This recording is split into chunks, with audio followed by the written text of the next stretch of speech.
aux environs de 11 h. Il va répondre à l'invitation du président français pour la commémoration du 70e anniversaire du débarquement. L'Allemagne décaisse 12 milliards de francs CFA pour aider la Côte d'Ivoire à développer ses programmes de planification familiale, de prévention du VIH-Sida et de préservation de la biodiversité. L'OMS autorise l'utilisation de traitements non homologués pour traiter le virus Ebola en Afrique de l'Ouest. Déclenché depuis février dernier, l'épidémie a franchi la barre des 1000 victimes.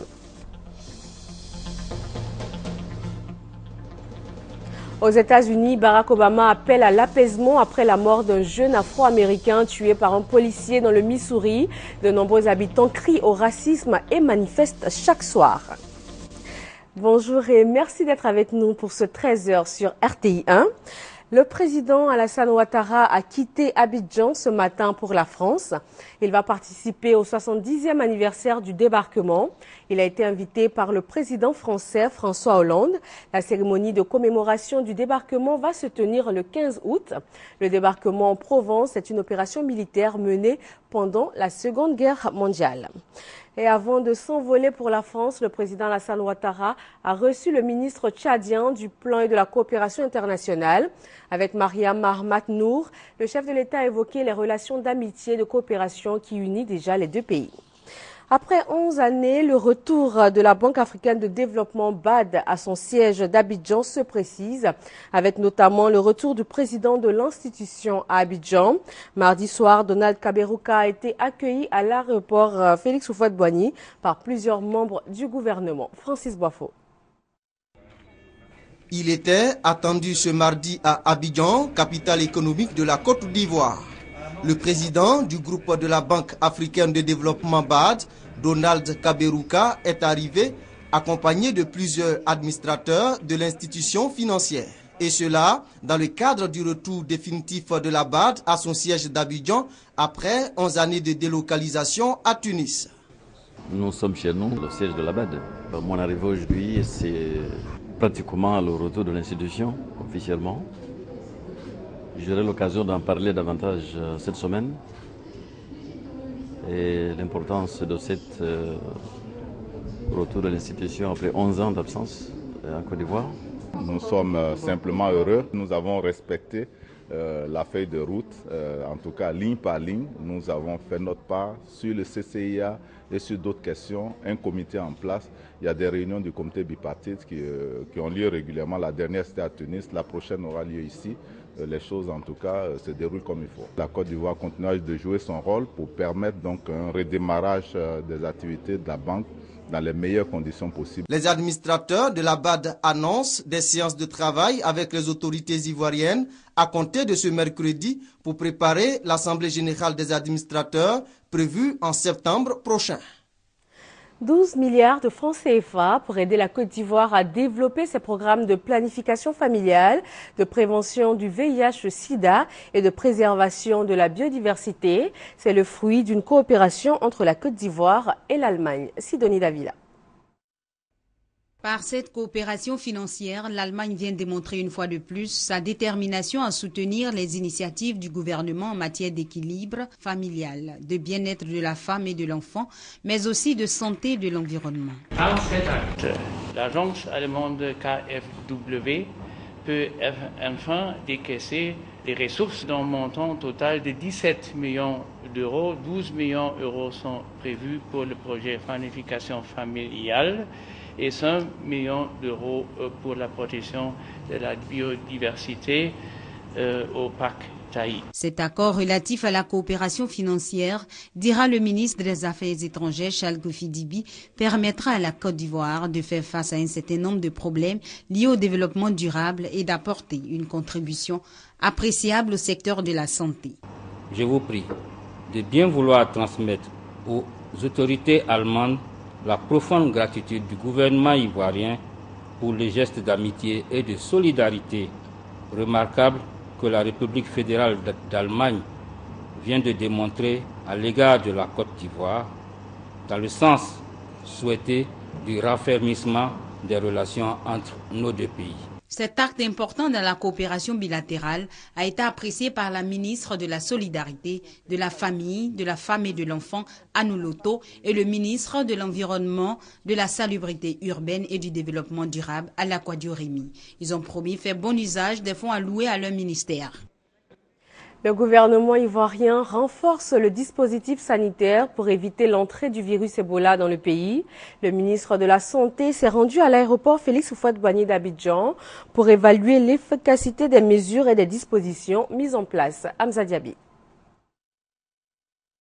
Aéroport Félix Houphouët-Boigny d'Abidjan ce mardi. Raymond Goudou Kofi vient s'assurer du dispositif mis en place contre l'arrivée de la maladie à virus Ebola en Côte d'Ivoire. La ministre de la Santé et de la lutte contre le sida le précise, ces mesures préconisées et recommandées par le gouvernement sont des mesures de prévention face à l'épidémie redoutée. Ce n'est pas parce que nous prenons ces mesures que cela veut dire que nous cachons quelque chose à la population et que nous sommes en train de divertir la population. Ce n'est pas le cas. Vu le danger par rapport à la position de la Côte d'Ivoire, nous sommes encerclés. Nous avons l'obligation de protéger nos populations et de prendre les mesures qui se doivent. Des agents de santé équipés de blouses, de gants et de bavettes sont à pied d'œuvre. Les espaces de lavage de mains aménagés, des pistolets thermiques, une salle d'isolement, un centre pandémique. On peut le dire, l'aéroport d'Abidjan met tout en œuvre pour éviter le premier cas d'Ebola ou pour éviter la propagation de la maladie si malgré tout un cas venait à être déclaré. Si c'est des cas vraiment assez graves, détectés, confirmés et tout ça, on envoie ces cas ici dans la salle de mise en quarantaine ici. Ça, c'est vraiment la mise en quarantaine des malades, en attendant que ces malades-là soient transférés au centre des maladies infectieuses, qui est le centre adéquat pour recevoir ces cas-là. Après la visite, Raymond Goudou Kofi se dit heureuse de ce qu'il lui a été donné de voir. Je pense que nous pouvons féliciter Aéria pour toute cette mise à disposition en termes de mesures préventives.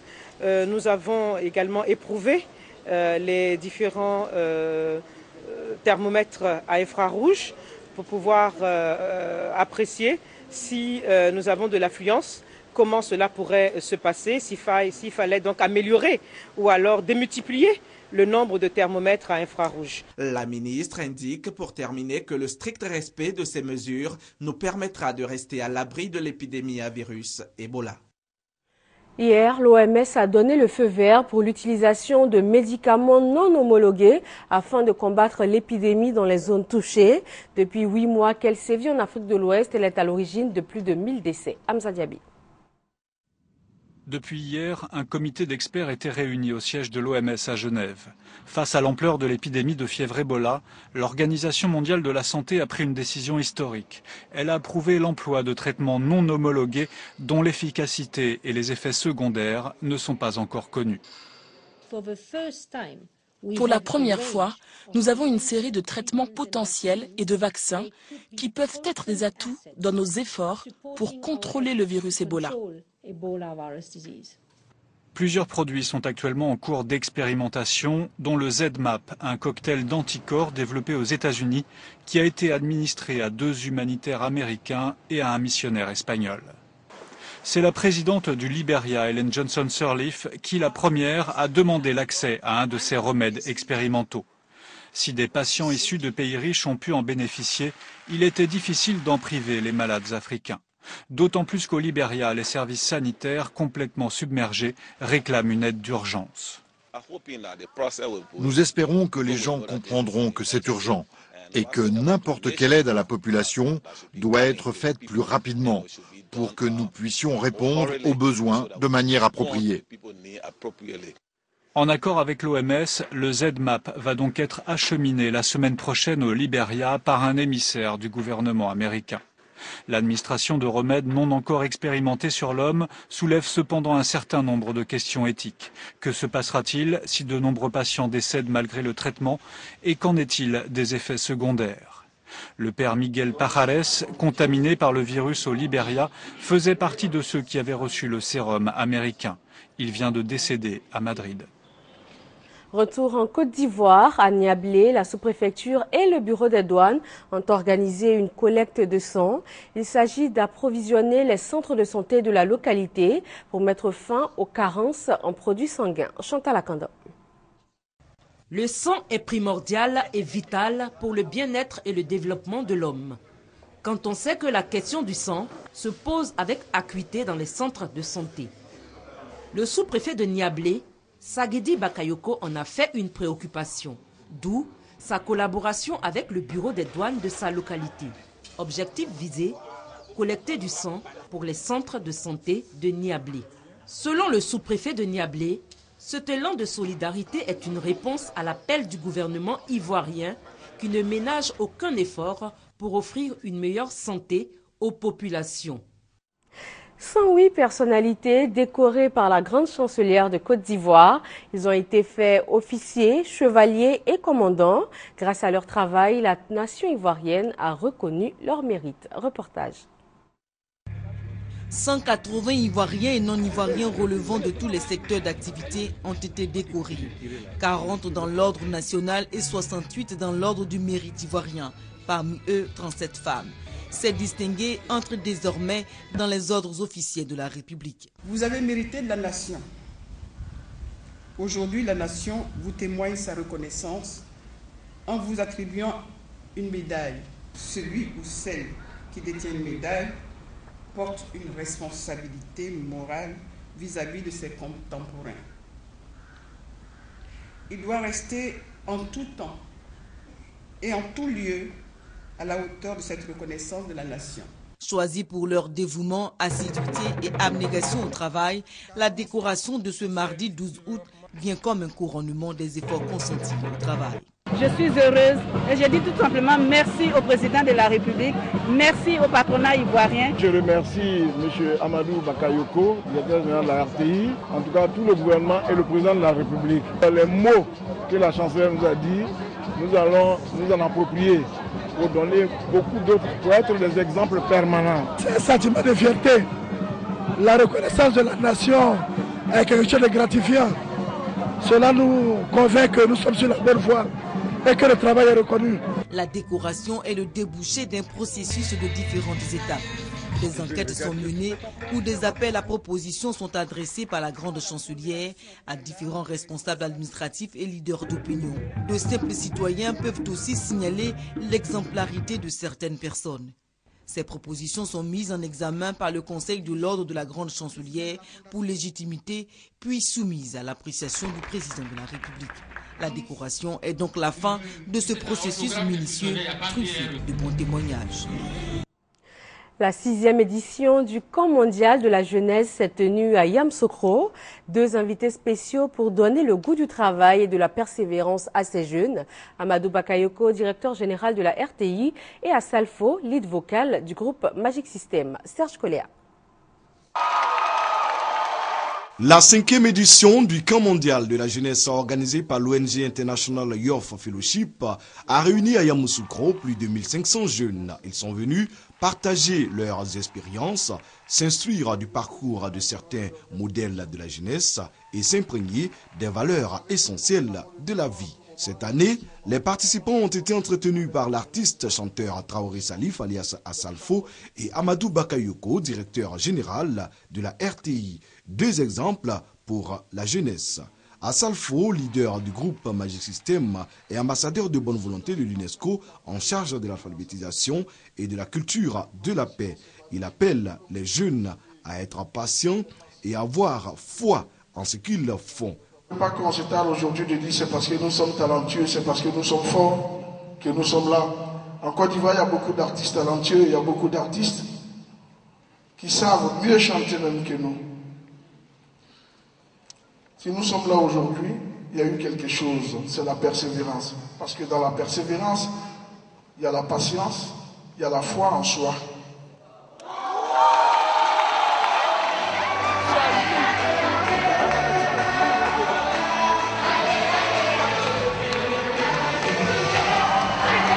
Lui emboîtant le pas, le directeur général de la RTI, Amadou Bakayoko, a invité ces jeunes au travail dans l'humilité pour être demain des leaders. crois qu'inculquer de vraies valeurs d'excellence, de développement à ces jeunes est une initiative louable. 136 pays à travers le monde participent à cet événement qui est désormais un village planétaire construit et habité par des jeunes du monde entier qui se rencontrent sur une période donnée pour partager et communier. Et la jeunesse ivoirienne s'est vue présenter la toute première école de formation politique et citoyenne, une école gratuite qui démarre sa première session de formation le 29 août prochain. Ben Touré, à Boussanogo, reportage. L'une des recommandations phares des assises de la jeunesse tenues l'an dernier prend forme ce 12 août. L'école de formation politique et citoyenne, appuyée et mise en œuvre par la Fondation Friedrich Naumann pour la liberté, débute sa première session de formation ce 29 août. La Journée internationale de la jeunesse a servi de prétexte pour présenter cette école. Les premières sessions de formation vont débuter donc le 29 de ce mois et vont s'adresser essentiellement à des jeunes qui ont entre 18 et 30 ans. Cette école de formation n'est affiliée à aucun parti politique et donc s'adressera à tous les jeunes Ivoiriens et nous permettra d'ici un an à avoir près de 200 jeunes Ivoiriens capables donc de relever tous les défis au niveau de l'engagement politique ou citoyen. Outre cette école, Touré Mamadou a annoncé le lancement d'un site internet dédié à la jeunesse, site sur lequel les jeunes pourront avoir toutes sortes d'informations liées à l'emploi, à l'éducation et au sport. Une initiative très attendue par les bénéficiaires. Et cela va permettre des rencontres, des échanges inter-jeunes et cela va faciliter bien sûr les différentes interventions des jeunes. Cela va faciliter les propositions que la jeunesse pourrait faire à cette politique de développement économique et social. Investir dans les générations futures. Le thème de cette journée internationale a été aussi l'occasion pour les structures d'aide à l'emploi d'instruire les 200 responsables d'associations de jeunes présents sur les initiatives en cours dans le cadre de la promotion de la jeunesse. Direction San Pedro, où le port autonome œuvre dans le social. Il a offert aux établissements scolaires des tables-bancs, des kits scolaires et du matériel informatique. Les victimes des récentes inondations ont également reçu des dons. Mamadou Kwasi. La solidarité autour des victimes des inondations de la région de San Pedro se poursuit. Et le port autonome de San Pedro n'est pas resté en marge de ce terrain de solidarité nationale. Des cartons de sucre, des sacs de riz, de l'huile, des vêtements, des matelas et des produits sanitaires ont été offerts aux sinistrés. Un don d'une valeur de 13 millions de francs CFA. Selon le directeur général du port autonome de San Pedro, Ilia Lamizana, ce acte va contribuer à l'amélioration des conditions de vie des sinistrés. Nous ne pouvions pas rester indifférents à ce vécu. C'est pour cela que, de façon tout à fait modeste, et suivant cela d'ailleurs l'action gouvernementale, nous avons décidé de soulager quelque peu, parce que ce que nos parents ont subi est au-delà de ce que nous allons apporter. C'est un apport que nous faisons. Un geste salué par le préfet de région Ousmane Koulibaly. Il a également exhorté toutes les entreprises à suivre l'exemple du port autonome de San Pedro afin d'apporter un mieux-être aux habitants de la région. Et il faut rappeler que ces inondations qui ont eu lieu courant juin 2014 ont fait plusieurs victimes dans la région de San Pedro. Le CNRA travaille à développer la filière palmier à huile. Pour cela, de nouveaux projets exécutés par les chercheurs. Les résultats ont été présentés aux acteurs de la filière. Eugène Atoubé. C'est un ensemble de 6 projets et de transfert de technologie qui a été présenté aux dirigeants des organes de gestion et des partenaires de la filière palmier à huile. Il s'agit de la création de matériel végétal performant et adapté, l'actualisation des critères de maturité des régimes de palmier à huile et du modèle de prévision de production, la fertilité des sols sous culture de palmier à huile et l'amélioration du taux de mûraison des fruits sur les régimes. Le CNRA, Centre national de recherche agronomique, a été chargé de l'exécution de ces projets après un contrat signé en 2010 avec le FIRCA, le Fonds interprofessionnel pour la recherche et le conseil agricole, principal bailleur. Autre contractant, le CIRES, a conduit l'étude des structures de coûts agricoles et industriels dans la filière palmier à huile. Dr Agniman Akapierre, directeur exécutif du FIRCA, s'est félicité de l'adhésion de l'ensemble des acteurs et des professionnels de la filière palmier à huile qui ont donné leur accord pour assurer le financement de la recherche agronomique appliquée, Les 6 projets de recherche constituent le premier cycle de projets de la filière de recherche sur le palmier à huile, conformément aux procédures du FIRCA, sur un total de 11 projets à mettre en œuvre sur la période 2013-2015. Parlons religion, l'église Ariste a 100 ans. La fête de la Nativité a marqué la célébration de ce premier centenaire. Patricia Omouetia. Situé dans la commune de Cocody, Mbadon Village célèbre la fête de la Nativité à l'occasion du premier centenaire Ariste. Nous avons célébré l'excellence. Nous avons donc demandé la bénédiction pour les élèves et étudiants qui ont mérité du village. Et la dernière cérémonie qui va se dérouler, c'est le cérémonie du centenaire qui va consister à un défilé d'un peloton de 100 enfants. Moment important pour l'église Ariste. Cette fête des enfants fut institutionnalisée dans la vie religieuse du village et marque un pas pour se tourner davantage vers l'insertion sociale et le bien-être des enfants. Je suis très contente de cette cérémonie et je demande à Dieu de poser sa main puissante sur tous ceux qui sont arrivés à bien participer à cette cérémonie jusqu'à la fin de la cérémonie. Dieu a béni Mbadon et aujourd'hui, nos parents ont abandonné leurs fétiches pour suivre Dieu. Cette célébration est donc un moment de reconnaissance à Dieu, indique le patriarche. Dieu les a visités pour dire, dans un an, les femmes du village vont enfanter 70 enfants. Et comme l'ange l'a dit à Zacharie, ta femme Élisabeth va enfanter, bien qu'elle était très vieille. Et cela s'est réalisé. Cette prophétie s'est réalisée pour Mbadon. Mbadon a institué cette fête des enfants pour dire merci à Dieu pour tous ses bienfaits. Les fidèles du temple Ariste de Mbadon ont fait des dons à Dieu pour ses bienfaits. Chants et danses ont meublé cette cérémonie annuelle de la Nativité ou la fête des enfants. En Ouganda, la jeunesse a choisi un moyen pour le moins original pour exprimer son mal-être. Il s'agit du hip-hop. Reportage. I don't know why the corruption is too much. Yaga, yaga, yaga, why the price of electricity too high? Yaga, yaga, yaga, why the price of education is too much? Bobi Wine dénonce les dérives de son pays, l'Ouganda. Le riche rappeur et l'idole des jeunes, il porte la voix des plus pauvres.